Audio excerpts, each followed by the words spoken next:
પશુપાલનનો વ્યવસાય શરૂ કરતા પહેલા શું કાળજી રાખવી જોઈએ તે અંગે પશુ ચિકિત્સા અધિકારીએ માહિતી આપી।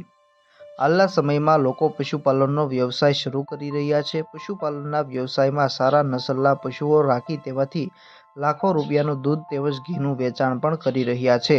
પરંતુ પશુપાલનનો વ્યવસાય શરૂ કરતા પહેલા કેટલીક બાબતોની કાળજી રાખવી જોઈએ, જેથી કરીને આગામી સમયમાં આ વ્યવસાય દરમિયાન કોઈપણ પ્રકારની મુશ્કેલી ન સર્જાય। મારું નામ ડોક્ટર રાહુલ જાડેલા છે। હાલમાં હું તાલુકા પશુ ચિકિત્સા અધિકારી તરીકે તાલુકો ગારિયાધાર જિલ્લો ભાવનગરમાં ફરજ બજાવું છું।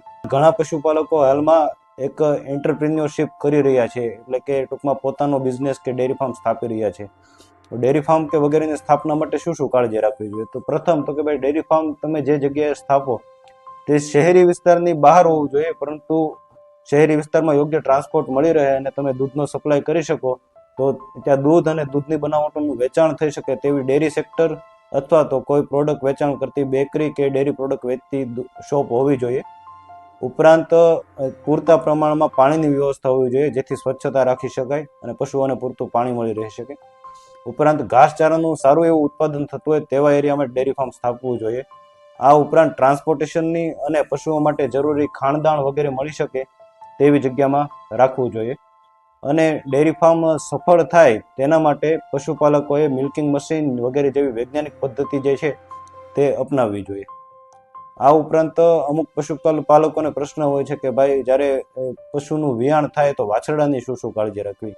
તો વાછરડાનો જ્યારે જન્મ થાય ત્યારે સૌ પ્રથમ તેમને હળવા હુંફાળા પાણીથી સાફ કરી અને તેના ઉપર સુવાળું જે મુલાયમ કપડું હોય તેનાથી સાફ કરવું જોઈએ। તેના મોઢામાં અને નાકમાં જે ચીકણો પદાર્થ જમા થયેલો હોય તેને કાઢી નાખવો જોઈએ અને બચ્ચું લઈને તરત જ તેમની મા પાસે મૂકવું જોઈએ, જેથી તેમાં એક માતૃત્વ ભાવ પેદા થાય અને પારસો પશુ નથી વાળતું તેવો જે પશુપાલકોનો પ્રશ્ન છે, તો જો આવું કરવામાં આવે તો મોટાભાગે દરેક પશુપાલકોને પારસો ન વળવાની જે ફરિયાદ રહે છે તેમાં ઘણી રાહત જોવા મળે છે।